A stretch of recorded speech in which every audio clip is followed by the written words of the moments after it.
Hello students तो आज हम लोग class 11th unit dimension and measurement के लेक्चर नंबर 2 को शुरू करने जा रहे हैं।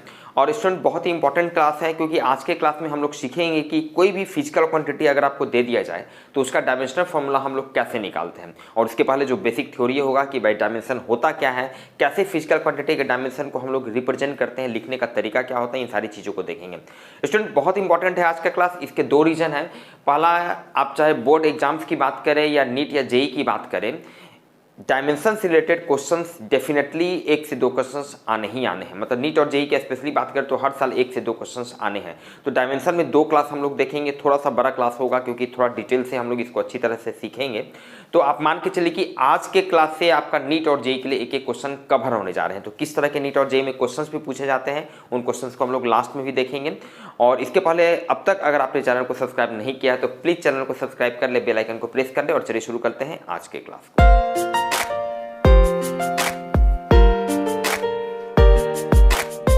स्टूडेंट तो आज के क्लास का सबसे पहला टॉपिक है dimension of a physical quantity. किसी फिजिकल क्वांटिटी के डायमेंशन का क्या मतलब होता है, इस चीज को समझने के लिए स्टूडेंट बेसिक बात आप याद कीजिए। 7 फंडामेंटल फिजिकल क्वांटिटी, ये आप पहले से पढ़ कर आए हैं कि भाई लेंथ, मास, टाइम, करंट, टेम्परेचर वगैरह, ये 7 फंडामेंटल फिजिकल क्वांटिटी होता है। स्टूडेंट ये 7 फंडामेंटल फिजिकल क्वांटिटी कहने का एक मतलब ये भी होता है कि अब इस 7 के अलावा जितने भी फिजिकल क्वांटिटी आपको याद आते हैं या जितने भी फिजिकल क्वांटिटी होते हैं, जैसे बहुत सारे आप पढ़ कर आए हैं, फोर्स है, वर्क, पावर, एनर्जी, आप अभी नए बहुत सारे एंगुलर मोमेंटम वगैरह बहुत सारे फिजिकल क्वांटिटी आपको मिलेंगे।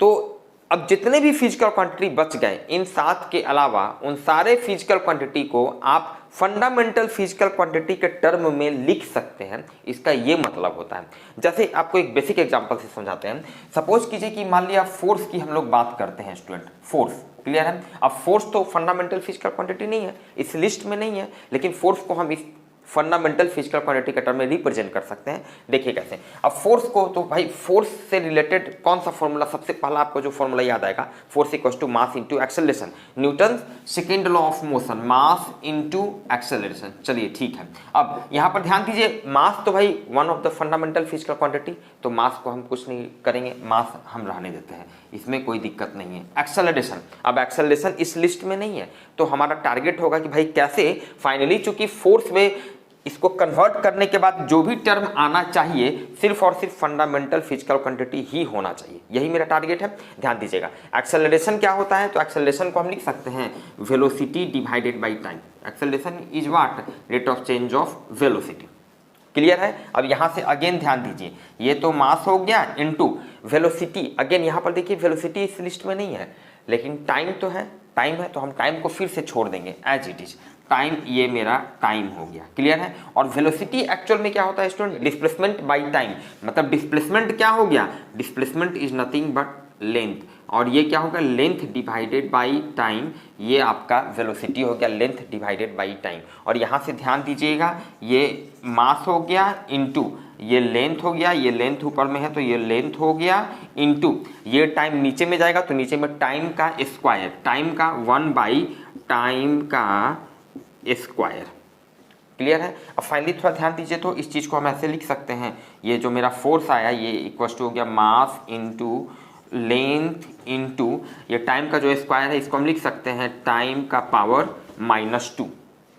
क्लियर है। अच्छा ध्यान दीजिए, यहाँ मास के पावर कुछ नहीं है, कहने का मतलब मास का पावर 1 हो गया, ऐसे इसको लिख सकते हैं। लेंथ का पावर भी 1 हो गया, कोई दिक्कत नहीं। अब ध्यान दीजिए, फोर्स को फाइनली हम लोग इस फॉर्म में कन्वर्ट कर लिए, और फाइनली कन्वर्शन के बाद ध्यान दीजिए यहाँ पर इसमें जो भी टर्म आ रहे हैं वो सारे के सारे फंडामेंटल फिजिकल क्वांटिटी ही है, जैसे इस लिस्ट में से लेंथ, मास और टाइम। क्लियर है। तो कोई भी फिजिकल क्वांटिटी आप लीजिए, आप उसको फाइनली इस 7 में से किसी के टर्म में कॉम्बिनेशन हो सकता है, 2-4 का कॉम्बिनेशन हो सकता है, जैसे यहाँ पे आप देख रहे हैं मास, लेंथ और टाइम पे डिपेंड कर रहा है, आप इसके टर्म में रिप्रेजेंट कर सकते हैं। इसका कहने का ये मतलब होता है। क्लियर है स्टूडेंट? बहुत ही बेसिक बात, कुछ नया अब तक नहीं पढ़े हैं, लेकिन अब यहाँ से हम लोग समझेंगे कि डायमेंशन कहने का क्या मतलब होता है। तो समझिए स्टूडेंट, डायमेंशन का क्या मतलब होता है कि आप जब भी किसी भी फिजिकल क्वांटिटी को जब आप फंडामेंटल फिजिकल क्वांटिटी के टर्म में रिप्रेजेंट कर देते हैं, किसी भी फिजिकल क्वांटिटी को फंडामेंटल फिजिकल क्वांटिटी के टर्म में रिप्रेजेंट करने के बाद जो फंडामेंटल फिजिकल क्वांटिटी का जो पावर होता है, जैसे मास का पावर यहाँ पे 1 है, लेंथ का पावर 1 है, टाइम का पावर -2 है, तो इस पावर को, और पावर को एक्सपोनेंट भी हम लोग कहते हैं स्टूडेंट, तो इस पावर को ही उस फिजिकल क्वांटिटी का डायमेंशन कहते हैं।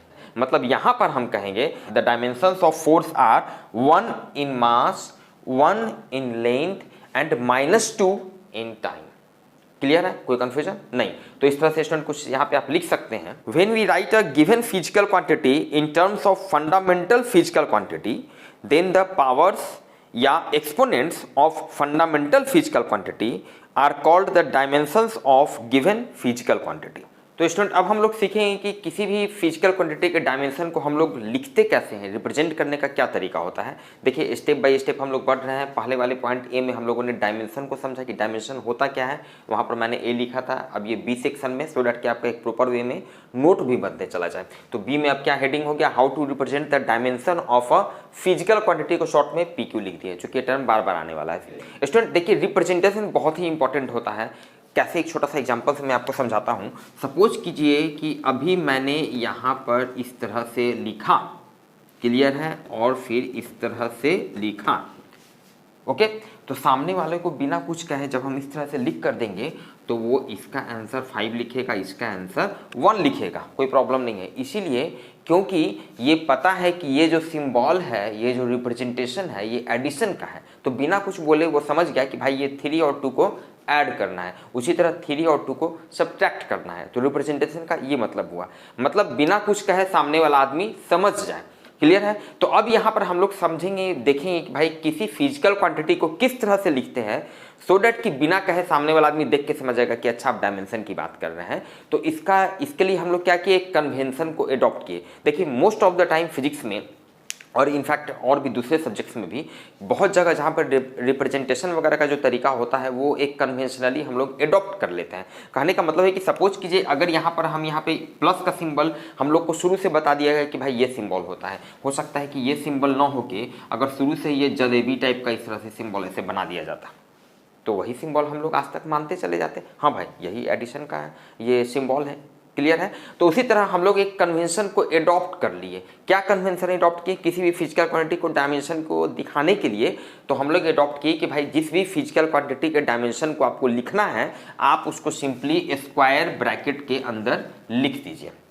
क्लियर है? याद कीजिए मैथ्स में आप लोगों ने पढ़ा होगा 3 तरह का ब्रैकेट होता है, एक होता है स्मॉल ब्रैकेट होता है, एक होता है मीडियम ब्रैकेट होता है और एक होता है स्क्वायर ब्रैकेट। तो एज ए कन्वेंशन हम लोग मान लिए, हम लोग एडॉप्ट कर लिए कि जिस फिजिकल क्वांटिटी के डायमेंशन को आपको रिप्रेजेंट करना है, लिखना है, शो करना है, दिखाना है, आप उसको स्क्वायर ब्रैकेट के अंदर लिख दीजिए। कहने का मतलब है कि जैसे मान लीजिए आप लिखिएगा, अभी आप लिखिएगा कि डायमेंशन ऑफ फोर्स का डायमेंशन। अब ये लैंग्वेज आपने लिखा, ये लैंग्वेज लिखा, अब इतना न लिखकर सीधे आप फोर्स को इस स्क्वायर ब्रैकेट के अंदर ऐसे लिख दीजिए।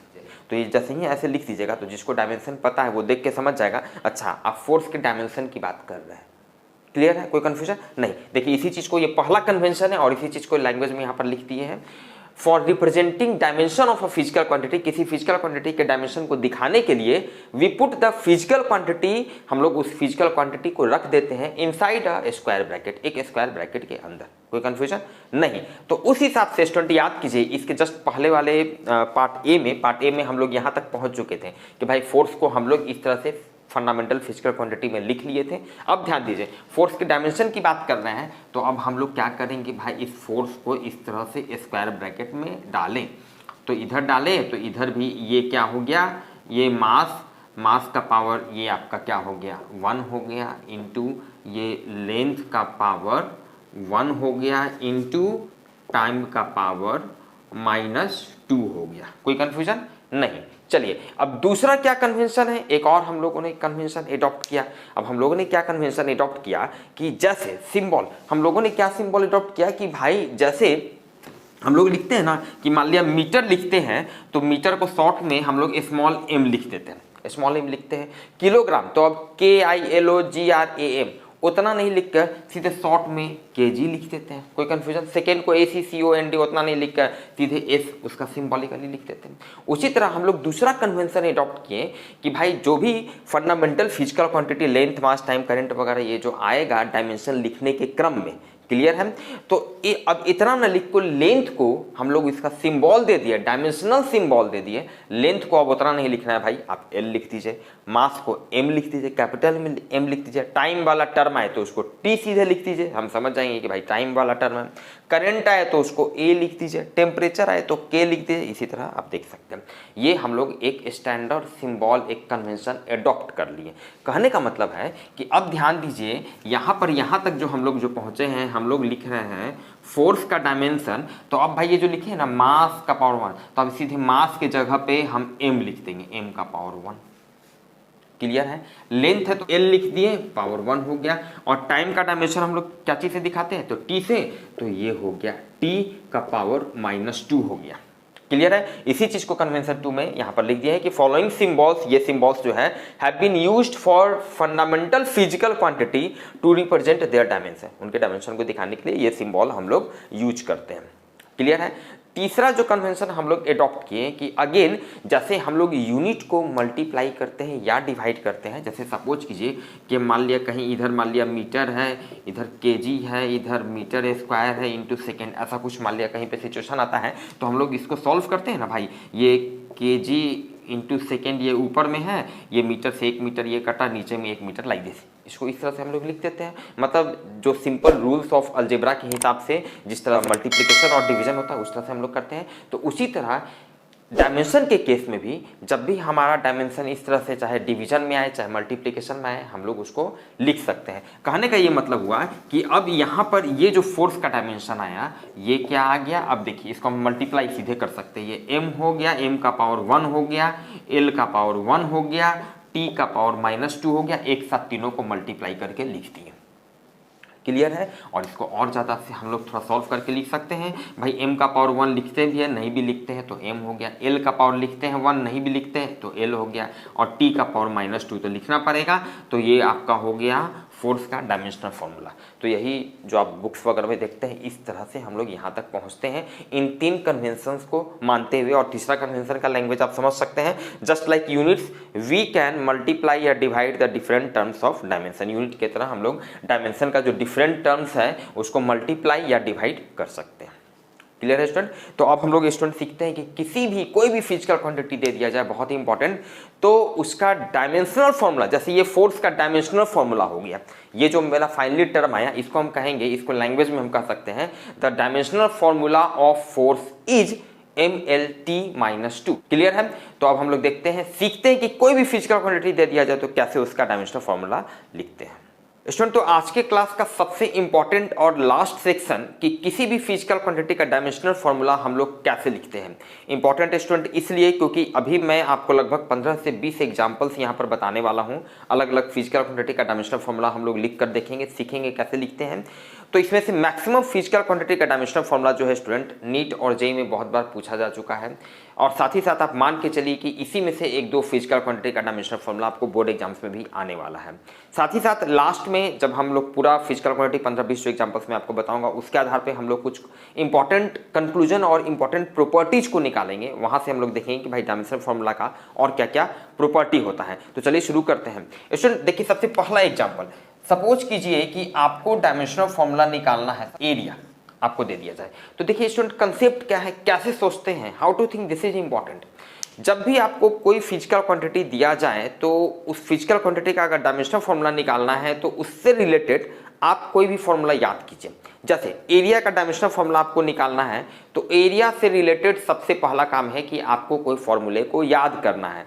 तो देखिए यहाँ पर आपको एरिया से रिलेटेड सबसे बेसिक जो फॉर्मूला याद आता है वो क्या आता है, area equals to length into breadth. Length into breadth मतलब जैसे सपोज कीजिए कि आप मान लिया अगर स्क्वायर का एरिया निकालते हैं तो स्क्वायर का एरिया क्या होता है, साइड का स्क्वायर, तो साइड क्या हो गया, लेंथ हो गया, तो लेंथ इंटू लेंथ हो गया। अगर रेक्टेंगल है तो लेंथ इंटू ब्रेथ हो गया। अगर आपको मान लिया सर्कल का स्क्वायर का, सर्कल का एरिया का फॉर्मूला याद आएगा, कोई दिक्कत नहीं है। सर्कल का एरिया होता है पाई आर स्क्वायर, तो पाई का कोई डायमेंशन नहीं होगा, और आर स्क्वायर का डायमेंशन क्या होगा, आर मतलब रेडियस हो गया, तो रेडियस मतलब लेंथ हो गया, तो लेंथ का स्क्वायर। तो हर हाल में लेंथ इंटू लेंथ ही आएगा। ये देखिए, इसको हम लोग लिख सकते हैं, ये हो गया लेंथ इंटू ब्रेथ, मतलब चौड़ाई, मतलब ये क्या हो गया, लेंथ हो गया। क्लियर है। इसीलिए अब देखिए, एरिया का डायमेंशन लिखना है तो एरिया को हम लोग इस तरह से स्क्वायर ब्रैकेट में डालें, स्क्वायर ब्रैकेट में डालें। अब देखिए लेंथ, तो लेंथ का डायमेंशन, इसको सिंबल हम लोग क्या लिख सकते हैं, एल लिख सकते हैं। लेंथ का डायमेंशनल सिंबल एल हो गया, और ये भी एल हो गया। तो हम लोग पहले देख चुके हैं, इसको यूनिट की तरह मल्टीप्लाई कर सकते हैं, तो एल का पावर 1, एल का पावर 1 पावर ऐड हो जाएगा, मतलब एरिया का डायमेंशनल फॉर्मूला क्या हो गया, एल स्क्वायर हो गया। दूसरा एग्जांपल उसी तरह आप वॉल्यूम का निकाल सकते हैं। तो देखिए, वॉल्यूम का डायमेंशनल फॉर्मूला अगर आपको निकालना है तो वॉल्यूम से रिलेटेड कोई फॉर्मूला को याद करना पड़ेगा। तो वॉल्यूम का क्या फॉर्मूला आपको याद आएगा भाई, जैसे मान लिया क्यूब है तो क्या उसका वॉल्यूम होता है, length into breadth into height होता है। तो वो तीनों का तीनों लेंथ ही है, ब्रेथ भी लेंथ है, हाइट भी लेंथ है, मतलब ये हो गया लेंथ का पावर क्यू। इसलिए वॉल्यूम का डायमेंशन क्या हो गया, dimension of formula student L का पावर क्यू हो गया। सपोज कीजिए एग्जांपल नंबर 3 में अब आपको मान लिया निकालना है वेलोसिटी का डायमेंशन फॉर्मूला निकालना है, वेलोसिटी का डायमेंशनल फॉर्मूला। तो अब ध्यान दीजिए भाई, वेलोसिटी से रिलेटेड कोई फॉर्मूला याद कीजिए, ऐसा फॉर्मूला याद करना है जिसमें फंडामेंटल फिजिकल क्वांटिटी आ रहा हो। क्लियर है। तो वेलोसिटी से रिलेटेड सबसे बेसिक फॉर्मूला स्टूडेंट आपको याद आएगा, displacement by time, displacement by time. Clear है। अब देखिए, डिस्प्लेसमेंट तो भाई बहुत ही आसान है स्टूडेंट। क्या होता है डिस्प्लेसमेंट, क्या है एक्चुअल में, लेंथ है, लेंथ है, मतलब ये क्या हो गया, डिस्प्लेसमेंट क्या हो गया, लेंथ, और डिवाइडेड बाई ये आपका टाइम हो गया। क्लियर है। अब देखिए, वेलोसिटी को हम लोग कन्वर्ट कर लिए हैं लेंथ और टाइम में, one of the fundamental physical quantity में। तो अब यहाँ से हम लोग लिख सकते हैं कि वेलोसिटी का जो डायमेंशनल फॉर्मूला होगा स्टूडेंट, ये क्या होगा, ये मतलब यहाँ पे ये लेंथ हो गया ऊपर में, और यहाँ पर ये क्या हो गया, टाइम हो गया। तो इसको सिंबॉलिकली हम लोग लिख सकते हैं, लेंथ का एल हो गया और टाइम का क्या हो गया, टी हो गया। अब ये टी वाला ऊपर में जाएगा तो ये एल तो ऊपर में रह गया, टी का पावर ऊपर में गया तो -1, ये आपका वेलोसिटी का निकल गया। बहुत ही आसान है। चलिए एग्जांपल नंबर 4, मान लिया आपको एक्सेलरेशन का अगर निकालना है, एक्सेलरेशन, तो जिस भी फिजिकल क्वांटिटी का डायमेंशनल फॉर्मूला निकालना है तो उस फिजिकल क्वांटिटी से रिलेटेड कोई भी फॉर्मूला याद कीजिए। तो सबसे बेसिक फॉर्मूला जो आपको याद आएगा भाई, एक्सेलरेशन से related, velocity by time, rate of change of velocity, velocity by time. Clear है। अब देखिए, तो यहां से इसीलिए एक्सेलरेशन का डायमेंशनल फॉर्मूला क्या होगा, वेलोसिटी का डायमेंशनल फॉर्मूला लिखिए और टाइम का डायमेंशनल फॉर्मूला लिख दीजिए। क्लियर है ना। तो वेलोसिटी का डायमेंशनल फॉर्मूला अभी हम लोग जस्ट निकाले, LT -1, और टाइम का डायमेंशनल फॉर्मूला ये T हो गया। और यहाँ से देखिए, L तो ऊपर में है, L ऊपर में, T का पावर -1, ये T का भी पावर ऊपर गया तो -1 हो गया, तो -1 ऐड हो गया तो LT -2 हो गया। एक्सेलरेशन का डायमेंशनल फॉर्मूला निकल गया। एग्जांपल नंबर 5, अब मान लिया यहाँ जब एक्सेलरेशन निकाल लिए हैं तो फोर्स का डायमेंशन निकाल लेते हैं बहुत आसानी से। तो भाई फोर्स का डायमेंशनल फॉर्मूला निकालना है तो सबसे पहला स्टेप की फोर्स से रिलेटेड आप कोई भी फॉर्मूला याद कीजिए। अब देखिए, फॉर्मूला हो सकता है कि आपको 2-4 फॉर्मूला याद आ जाए। अब जैसे मान लिया फोर्स का फॉर्मूला, तो आपको force equals to mass into acceleration भी याद आ सकता है, या फिर हो सकता है कि F equals to Gm1m2/r², Newton's law of gravitation, वो फॉर्मूला भी याद आ सकता है। लेकिन कोशिश करना है ऐसा फॉर्मूला जो बेसिक फॉर्मूला हो, जिसमें कम से कम टर्म्स आ रहे हैं, क्योंकि उन टर्म्स का फिर आपको डायमेंशनल फॉर्मूला लिखना पड़ेगा। ठीक है, तो वैसा फॉर्मूला हम चूज करेंगे। ठीक है, तो force equals to mass into acceleration, सबसे जो बेसिक फॉर्मूला आपको याद आएगा।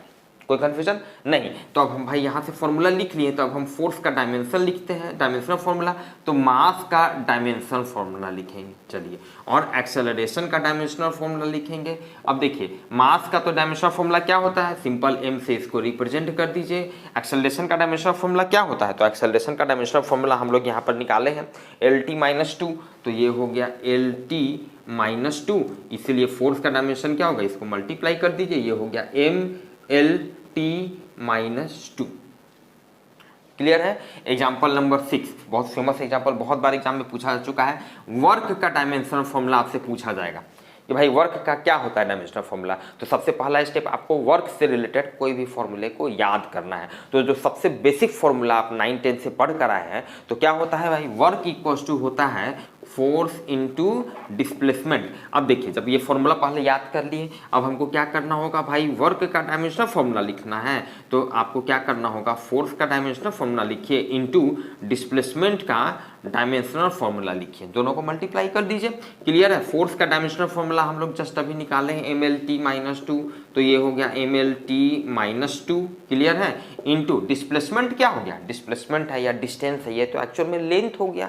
ठीक है, तो ये लेंथ हो गया, मतलब इसको हम लिख सकते हैं l, लेंथ का डायमेंशनल सिंबल, लेंथ का डायमेंशनल फॉर्मूला, और ये l का पावर 1 और 1 ऐड हो जाएगा, मतलब फाइनली ये हो जाएगा m का पावर तो 1 ही रह जाएगा, l का पावर 2, t का पावर -2। ये आपका वर्क का डायमेंशनल फॉर्मूला हो गया। क्लियर है। देखते हैं नेक्स्ट एग्जांपल। मान लिया अब आपसे पूछा जाएगा मोमेंटम का, ये सारे बहुत बार रिपीटेड क्वेश्चन है, बहुत बार एग्जाम में पूछे जा चुके हैं डिफरेंट एग्जाम्स में, चाहे बोर्ड हो, नीट हो, जेईई हो, कोई भी। मोमेंटम का डायमेंशनल फॉर्मूला, तो आपको क्या करना पड़ेगा, मोमेंटम से रिलेटेड कोई फॉर्मूला याद करना पड़ेगा। तो 9-10 में आप लोग पढ़ कर आए हैं भाई, मोमेंटम का मतलब क्या होता है, मोमेंटम क्या होता है, तो मास इनटू वेलोसिटी। अब जब ये फॉर्मूला आपको याद आ गया तो कुछ नहीं करना, मोमेंटम का डायमेंशन लिखने के लिए मास का डायमेंशन लिखिए, इनटू वेलोसिटी का डायमेंशन कर दीजिए। कहने का मतलब है कि मोमेंटम का हम यहीं पर देखिए लिखते चले जाते हैं, मोमेंटम का डायमेंशन लिखना है तो मास का डायमेंशन लिखिए, इनटू वेलोसिटी का डायमेंशन लिखिए। अब देखिए, मास का तो डायमेंशन ये m हो गया, वेलोसिटी का डायमेंशन हम लोग जस्ट इसके पहले निकाले lt-1, तो ये हो गया mlt-1। एग्जाम्पल नंबर 8, जो कि भाई ये भी बहुत बार पूछा जा चुका है, प्रेशर का डायमेंशनल फॉर्मूला। प्रेशर, तो अब भाई प्रेशर से रिलेटेड फॉर्मूला याद कीजिए। तो भाई 5-6 से पढ़ते आ रहे हैं, प्रेशर इक्वल टू क्या होता है, force per unit area. Unit area पे जो फोर्स लगता है उसी को हम प्रेशर कहते हैं। मतलब pressure equal to force divided by area. मतलब प्रेशर का अगर डायमेंशनल फॉर्मूला लिखना है तो फोर्स का डायमेंशनल फॉर्मूला लिखिए डिवाइडेड बाई एरिया का डायमेंशनल फॉर्मूला डिवाइड कर दीजिए। अब फोर्स का डायमेंशनल फॉर्मूला जस्ट हम लोग निकालें, अभी भी लिखा हुआ है, ये क्या हो जाता है, mlt-2 डिवाइडेड बाई एरिया का भी डायमेंशनल फॉर्मूला हम लोग निकाले थे, ये था l²। अब यहाँ पर इसको सॉल्व कर लेंगे। देखिए m वाला टर्म तो एक ही है, तो ऊपर में वैसे ही रह गया।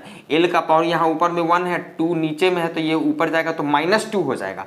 तो 1 पहले से है, -2, तो 1 - 2 -1, मतलब l का पावर -1 हो गया। t तो एक ही टर्म है, t का पावर -2 रह गया। ये आपका प्रेशर का डायमेंशनल फॉर्मूला निकल गया।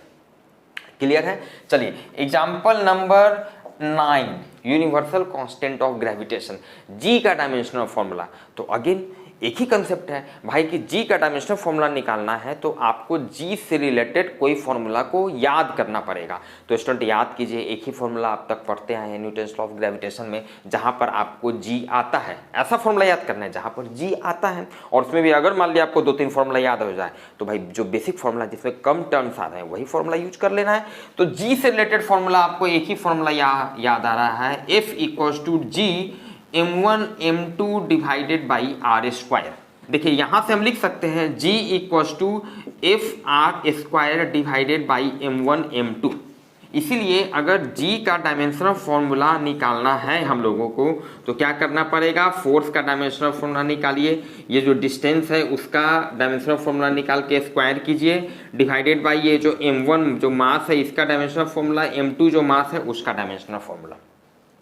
क्लियर है। अब यहाँ से देखिए भाई बहुत आसानी से फोर्स का डायमेंशनल फॉर्मूला हम लोग निकाल चुके हैं, mlt-2, तो ये हो गया mlt-2। क्लियर है। ये r क्या है, डिस्टेंस है, दोनों जो मास जो है m1 m2 जो बड़ी है उनके बीच का जो सेपरेशन जो डिस्टेंस है, मतलब ये एक्चुअल में लेंथ है, डिस्टेंस है मतलब लेंथ है, तो ये हो गया l² हो गया। क्लियर है। अब यहाँ पे m1 क्या है, मास है, तो मास है तो इसका जो डायमेंशनल फॉर्मूला हो गया m हो गया, m2 भी मास है तो डायमेंशनल फॉर्मूला m हो गया। अब यहाँ पे कन्फ्यूजन नहीं होना चाहिए, कभी कभी कुछ बच्चों को कन्फ्यूजन हो जाता है कि भाई ये तो अलग मास है, ये अलग मास है तो इसका भी m।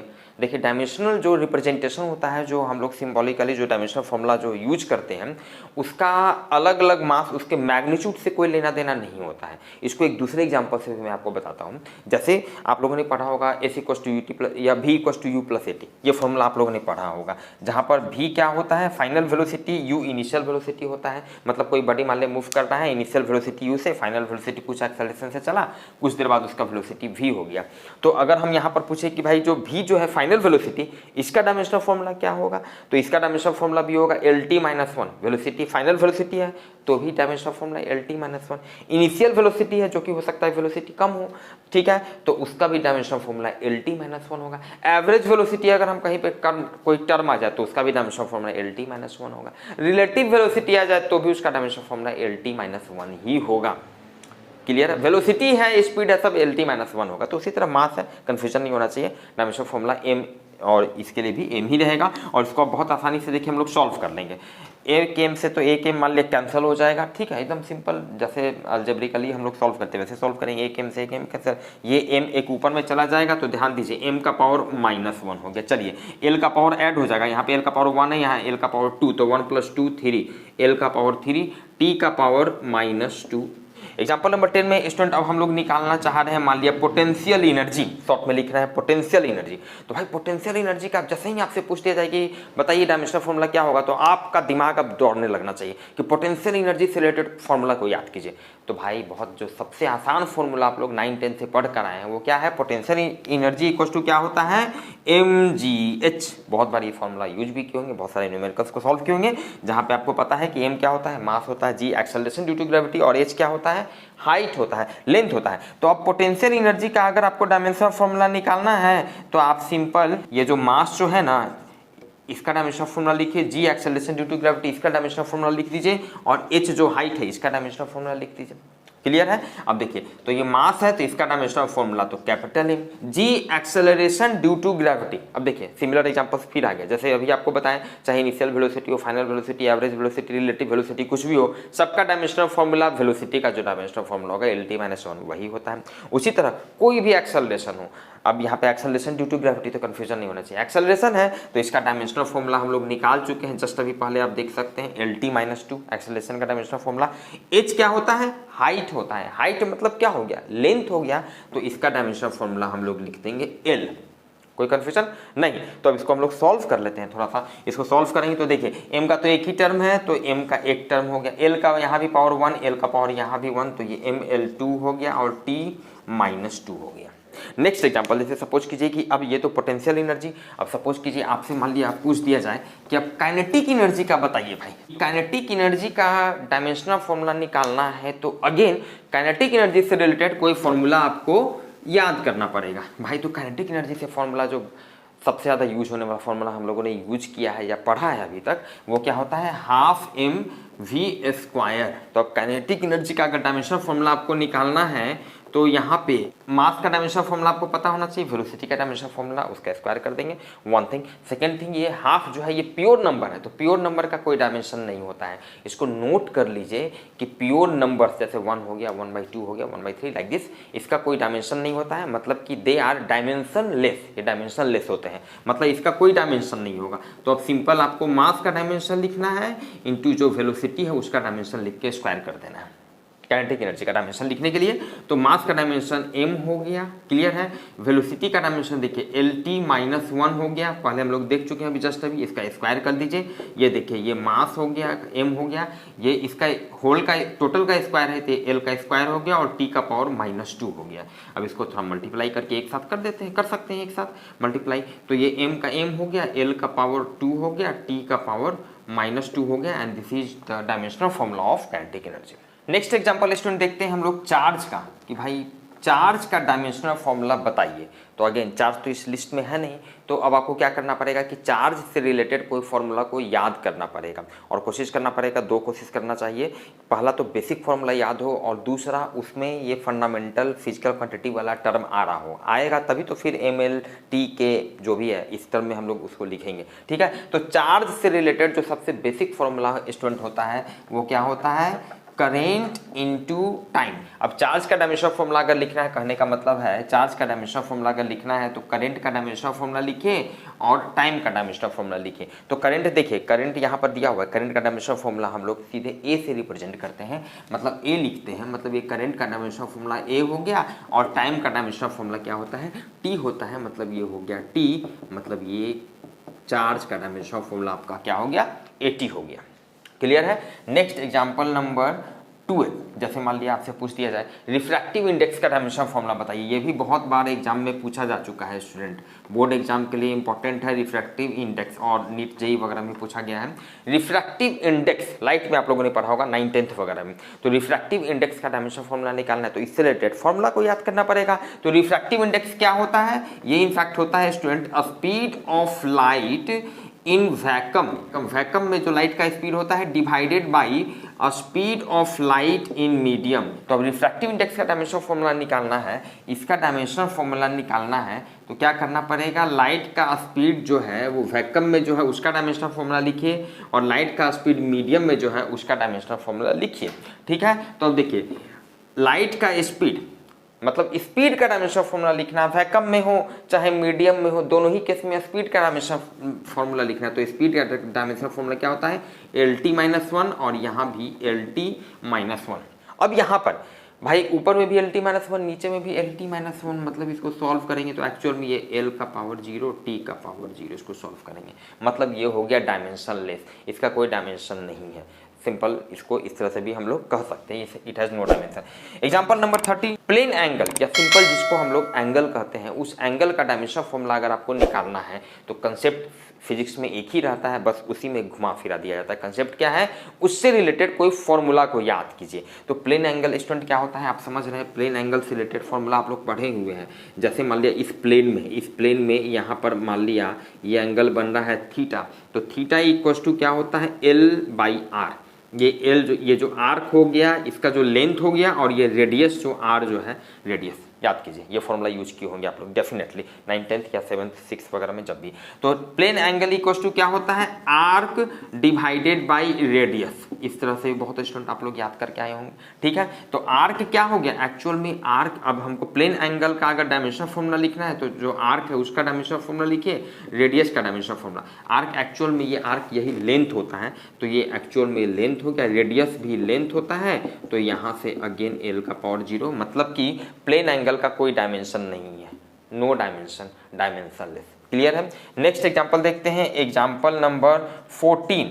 उसी तरह सॉलिड एंगल स्टूडेंट होता है, सॉलिड एंगल। अब सॉलिड एंगल का डायमेंशन फॉर्मूला लिखना है तो अगेन सॉलिड एंगल से रिलेटेड कोई फॉर्मूला को याद करना पड़ेगा। थोड़ा सा मैं आपको ब्रीफ कर दूं, सॉलिड एंगल क्या होता है, जैसे सपोज कीजिए यहाँ पर अभी कोई सर्कल है, मान लिया ये सर्कल है इस तरह से, ठीक है, अब ये सर्कल है, अब इस पॉइंट पे ये सर्कल जो है कितना एंगल बना रहा है, मान लिया ये जो पॉइंट है, तो इस पॉइंट पे ये कितना एंगल, यहाँ पर ये जो एंगल बना रहा है यही एंगल हो गया सॉलिड एंगल। तो solid angle equals to actual में स्टूडेंट क्या होता है, तो ये होता है एरिया डिवाइडेड बाई रेडियस का square, area divided by radius का स्क्वायर। तो सॉलिड एंगल का अगर डायमेंशनल फॉर्मूला आपको लिखना है तो ये क्या हो जाएगा, एरिया का डायमेंशनल फॉर्मूला लिखिए, रेडियस का डायमेंशनल फॉर्मूला लिख के उसको स्क्वायर कर दीजिए। क्लियर है। तो एरिया का डायमेंशनल फॉर्मूला जस्ट हम लोग पहले देखें L स्क्वायर होता है, और रेडियस मतलब क्या हो गया, लेंथ हो गया, तो इसका स्क्वायर मतलब नीचे में भी L स्क्वायर हो गया, और यहाँ से ये इसका भी डायमेंशन L का पावर 0, मतलब इसका भी कोई डायमेंशन नहीं निकला, 0 है डायमेंशन, मतलब डायमेंशन लेस। सॉलिड एंगल का भी कोई डायमेंशन नहीं है। एक लास्ट एग्जांपल देखते हैं स्टूडेंट, एग्जांपल नंबर 15। जैसे कोई ट्रिगोनोमेट्रिकल फंक्शन दे दिया जाए, मान लिया sine theta, cos theta, tan theta, कुछ भी हो सकता है, कोई ट्रिगोनोमेट्रिकल फंक्शन है, अब उसका कहा जाए कि डायमेंशन बताइए, क्या इसका डायमेंशन फॉर्मूला होगा। तो याद कीजिए ट्रिगोनोमेट्रिकल कंसेप्ट एक ही है, उससे रिलेटेड कोई फॉर्मूला को याद करना है। तो साइन थीटा इक्वल्स टू क्या होता है स्टूडेंट, याद कीजिए, जैसे ये राइट एंगल ट्राइंगल में आप लोगों ने पढ़ा होगा, मान लिया ये राइट एंगल ट्राइंगल है, ये मान लिया एंगल थीटा है, ठीक है, तो sine theta equals to perpendicular by hypotenuse. Clear है, इसी को शॉर्ट में P/H भी लिखते हैं। तो एक्चुअल में साइन थीटा का जब डायमेंशनल फॉर्मूला आपको लिखना है तो परपेंडिकुलर जो है उसका डायमेंशनल फॉर्मूला लिखिए, और डिवाइडेड बाई हाइपोटेनियस का डायमेंशनल फॉर्मूला। भाई तो परपेंडिकुलर मतलब क्या है, तो ये लेंथ ही ना, इसको मेजर करेंगे तो ये तो लेंथ ही है ना। क्लियर है, तो इसका डायमेंशनल फॉर्मूला L हो गया, और हाइपोटेनियस इसका भी डायमेंशनल फॉर्मूला L हो गया, और अगेन इसको सॉल्व करेंगे तो इसका भी कोई डायमेंशन नहीं निकलेगा। बहुत इंपॉर्टेंट कि ट्रिगोनोमेट्रिकल फंक्शन का कोई डायमेंशन नहीं होता है, इन जनरल एक लाइन में आपको याद रखना चाहिए। क्लियर है स्टूडेंट। अब हम लोग थोड़ा सा ब्रीफ करके यहाँ पे देखेंगे कि जितने भी जो अभी डायमेंशन फॉर्मूला निकाले उससे हमारा क्या क्या प्रॉपर्टी या क्या हम लोग ध्यान देने वाला बात हम लोगों को मिल रहा है। तो स्टूडेंट यहाँ पर कुछ फिजिकल क्वांटिटी के डायमेंशन को मैंने लिखा है, जो कि अभी जस्ट मैंने यहाँ पर निकाला भी है, और साथ ही साथ उसके यूनिट को भी मैंने यहाँ पर लिखा है। और ध्यान दीजिएगा, इसके आधार पे कुछ इंपॉर्टेंट कंक्लूजन्स हम लोगों को मिलने वाले हैं। देखिए सबसे पहला कंक्लूजन क्या है, there are several physical quantities having same dimensional formula. ऐसा संभव है कि बहुत सा ऐसा फिजिकल क्वांटिटी हो सकता है जिसका डायमेंशनल फॉर्मूला सेम हो, जैसा कि हम लोगों ने निकाला। भाई ध्यान दीजिए, चाहे वर्क हो, पोटेंशियल एनर्जी हो, काइनेटिक एनर्जी, सबका डायमेंशनल फॉर्मूला ml/t-2 होता है। और इनफैक्ट ये एनर्जी का डायमेंशनल फॉर्मूला तो अभी JEE 2022 में भी यूज हुआ है। क्लियर है, बेसिक ये एक प्रॉपर्टी था। दूसरा प्रॉपर्टी है फिजिकल क्वांटिटी में have neither unit nor dimension. ऐसा संभव है कि किसी फिजिकल क्वांटिटी का न तो यूनिट हो और न डायमेंशन, मतलब यूनिट भी नहीं हो सकता है, डायमेंशन भी नहीं हो सकता है, जैसा कि हम लोगों ने रिफ्रैक्टिव इंडेक्स के केस में देखा। भाई ये क्या होता है, रेशियो है speed of light in vacuum divided by speed of light in medium. तो ऊपर में भी स्पीड, नीचे में भी स्पीड, तो यूनिट तो होना ही नहीं है, और उसका डायमेंशन भी नहीं था। हम लोग देख लिए थे, डायमेंशनलेस क्वांटिटी था। तीसरा प्रॉपर्टी, वेरी इंपॉर्टेंट प्रॉपर्टी, और इसी पर नीट में अभी इस साल क्वेश्चन भी पूछा है, it is possible that a physical quantity has unit but no dimension. ये संभव है कि किसी फिजिकल क्वांटिटी का यूनिट हो सकता है लेकिन डायमेंशन नहीं हो। जैसे देखिए प्लेन एंगल और सॉलिड एंगल का भी जस्ट हम लोग देखें, इसका डायमेंशन नहीं होता, कोई डायमेंशन नहीं होता, दोनों डायमेंशन लेस होते हैं, लेकिन इसका यूनिट होता है। प्लेन एंगल को हम लोग मेजर करते हैं रेडियन में, शॉर्ट में RAD लिखते हैं, सॉलिड एंगल को ST रेडियन में मेजर करते हैं। मतलब यूनिट हो सकता है, डायमेंशन नहीं हो सकता है, और ये इसी साल नीट 2022 में क्वेश्चन आया भी है। तो मिलते हैं फिर नेक्स्ट क्लास में हम लोग रेस्ट टॉपिक्स के साथ, तब तक बने रहिए मेरे साथ और मेहनत करते रहिए।